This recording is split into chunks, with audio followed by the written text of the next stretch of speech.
What's going on, my cartelians? Cartel from Hell back again. And this time we're going to have just a really quick video about maintenance and maintaining your statues, keeping them clean, dusting, that type of good stuff. I get a lot of questions on my videos, how I maintain my statues, how I keep them clean, how I dust them. And to tell you the truth, you guys, it's really not that hard of a process. You just really, the absolutely biggest thing is just being careful with your statues, because the more you handle your statues, the higher likelihood of you breaking, a switch out piece or a little strand of hair or pretty much just anything on the statue that's really delicate. So that's definitely one thing that you really have to be careful about when you're cleaning your statues. Just take your time, Don't do it if you're getting ready to go somewhere and you're rushing and, you only have a couple minutes to do it. Just do it when you pretty much have a lot of time and you're not rushing yourself, because it's the last thing you want is a broken statue in your collection. You're going to hate yourself for it, and it's just really not a great feeling. So I definitely, that's the biggest step. Just having enough time when you're doing it. Don't rush it. And, one thing is, and I would definitely love to do, is I would like to keep all my statues behind glass. My collection has been changing so drastically lately that, I really want to get the glass once I'm done having the whole setup done, so I know exactly how many pieces of glass, all that good stuff. And just instead of just buying it, here and there, I like to buy it in bulk, get it custom cut, so that I don't have to deal with, going back and forth and having to put in different orders for glass just to get cut. And I definitely think that's the best way to go. If you're going to go with Bestas, the doors are really nice, but they cover up so much of the statue. And, if you have just statues like this, it's fine. Let's say about 20 inches, 22 inches, it's perfectly fine. But as soon as you get statues that are a little bigger, and a lot of the premium formats are bigger than, 20, 22 inches, that's where it becomes a problem. And your display will be blocking a lot of your statues if you have the doors on there. And that's even with the Tombow doors, that's with the Glass Vicks, that's with all the doors. They all have that rim around the piece of glass. I would definitely recommend getting custom glass cut. That's just one big sheet, one big panel. That is the route I will be going. It just makes it a lot better for the display. It makes you be able to see the statue a lot better than looking through a panel. And just that border just really gets in the way. So definitely having it behind glass is your best bet. But that being said, even though you have a statue behind glass, doesn't mean just because it's behind glass it's going to keep it 100% dust free. It's not the case. It's going to make it a lot easier for you, and you probably will only have to dust maybe once a year instead of every 3 weeks. That's right around the same time I dust mine, right around every 3 weeks. And actually what I do is I have air purifiers in my collection, in my display, and I have an IQ Air. It's a really big beefy air purifier. It's a HEPA filter, and they use them inside of hospitals when they're doing like heart surgeries and stuff like that. It's around $1,000, but it's gonna make your dusting. It's gonna keep your dust down, drastically. But it has multiple filters inside of it. It's really big. It's like 3 feet tall, and when you have it fully cranked up, I crank that thing all the way up when I'm not home, and it just sucks in all the dust. It does a really great job. I also have another one that I really recommend, and if you have a bigger room, you might want to get 2 of them, but they're called Rabbit Air, and they're air purifiers with a HEPA filter as well. And they do a really good job at getting the dust out of the air. And one really nice thing about them, and they look really good in displays, you can actually see it in my room collection tour. I did show it on one of them. I don't think I did on all of them, but on one of my room collection tours, I Showed you guys what they look like. You know, they have different art panels on the front, so it doesn't look like just some ugly piece of machine that's inside your display. So that's a really good thing, you know, sucking in all that dust and really helping you out with that.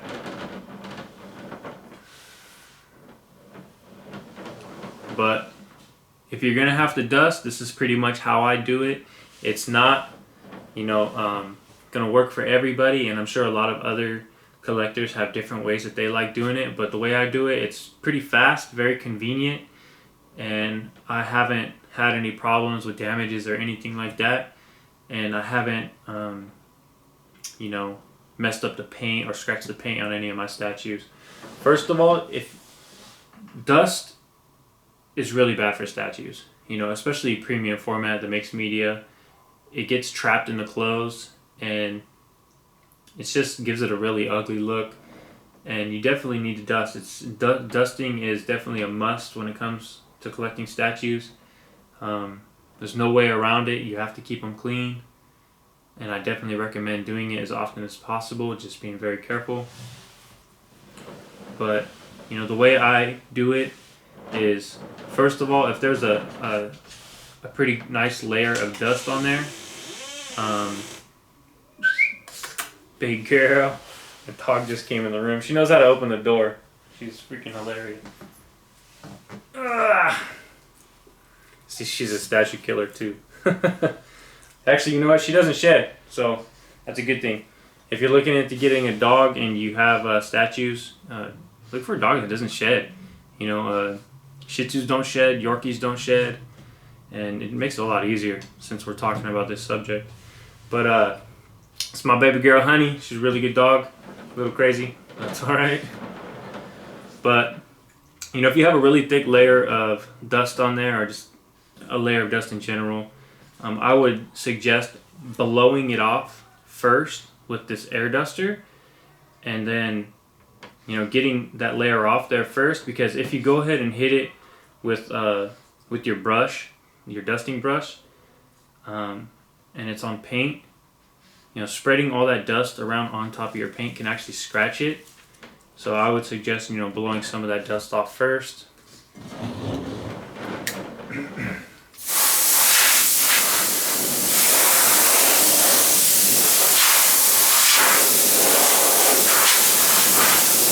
And when I actually do this, you guys, I usually have my air purifiers on full blast to suck in all that dust, but I'm just not going to turn them on right now because it's going to be too loud for the camera. So, you know, just get off that layer first, and you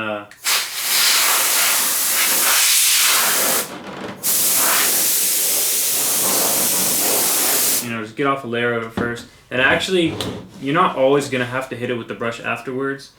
This one doesn't really look like I'm going to have to hit it with the brush, but you know, pretty much you're just going to want to start from the top down. And what I suggest is, with your brush, you could buy any brush, you know, paint brush. Just make sure it's really soft. Even a makeup brush will work, just as long as it doesn't have makeup on it. And don't use a paintbrush that already has paint on it, you guys. But what I would suggest is wrapping tape around this metal portion of the brush, just in case you scrape this metal portion on your statue. It's not going to scratch it because it has a really sharp part of this brush holder right here. So, you know, I would suggest just taping this area so you don't scratch your statue. It's just an extra precaution. It's not hard to do, just a piece of tape. And I would suggest, you know, taking off any parts of the statue that can come off while you're brushing it. You really don't want to be cleaning your statue, hit it with the brush, and then all of a sudden, boom, you just knocked off a little piece of the statue and it falls a couple inches and breaks. So I would suggest just, you know, taking it off, taking your time, being as careful as you can.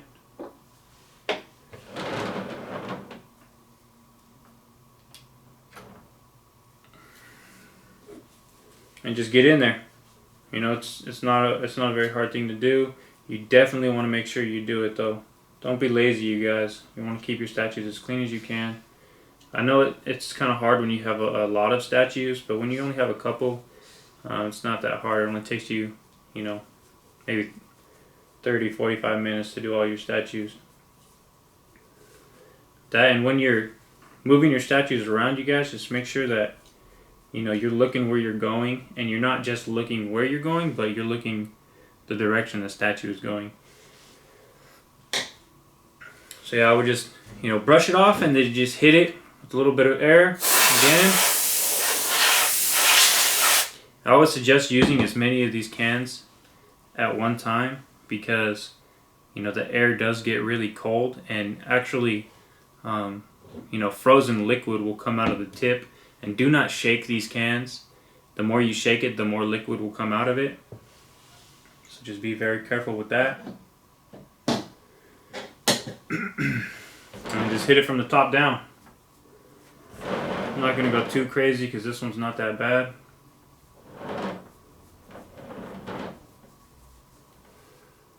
Gonna have to hit it in here with the air duster a little more in this area, just because the brush isn't going to get in there. I do have a smaller brush, but I'm not gonna go grab it right now because it really doesn't need it. I just dusted this statue, you know, probably a couple days ago, so I really don't mind dusting them. It just takes a little long when you have so many.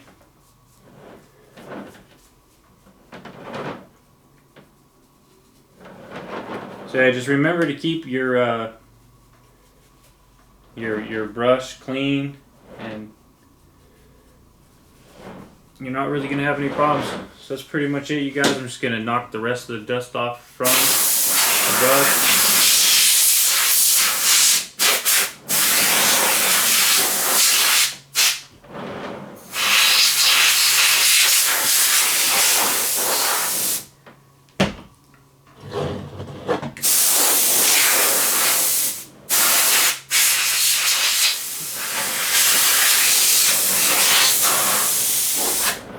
Yeah, I'm not gonna lie, you guys, these cans do get expensive after a while. I recommend you buying them at, you know, Costco. Get them in bulk. Don't get them at Walmart because you're gonna pay, you know, right around, I think it's like $14 or $16 or something like that for like 3 cans. It's a pretty big ripoff. It's just compressed air. It's nothing crazy. It's not like liquid gold or something. But yeah, I would suggest getting it from Costco because you can get, I think, 6 cans for $14. So it's right around double the amount of cans for right around the same price. So yeah, that's pretty much it, you guys. One thing that I would recommend, and this is a really important thing about statues, is keep them out of UV light, you guys. Don't have your statues right next to your windows. You know, they're gonna bleach the hell out of your statues, and it's fine if it's indirect light. Like say you have a really high light, you know, a really high window in the room, and you know the light doesn't directly hit any of your statues. You know, that's not really a big deal. And even light just for a little bit, it's not gonna hurt it, but you know, just extended periods of light directly on your statues is definitely going to bleach your statue. It's going to be really bad for the mixed media. It's going to be really bad for the paint. And I've seen a lot of statues with a lot of fading. I do have my windows completely blocked, and they're all blacked out with blinds and all that good stuff. So I don't have any light coming in here. The only time I ever let light in here is if I'm doing a review that really needs some lighting, some extra lighting, and I'm not getting enough out of my my lights. So yeah, definitely just keep them out of, you know, direct sunlight. Dust them as often as possible. This is, you know, not the way everybody's going to clean their statues, but I've had really good success with it, and I'm sure you guys will too. Just be very careful, and every statue is different, so make sure you're really paying attention to what you're doing. And if you guys have any other questions, about cleaning statues or anything in that nature, just go ahead and hit me up. Drop me a comment. I really appreciate all you guys' support, and really hope you guys like this little video about cleaning statues. So yeah, don't forget to like, comment, subscribe, all that good stuff. Thumbs up. You know how Cartel likes it. And until the next one, catch me if you can. Cartel out. Thanks for watching.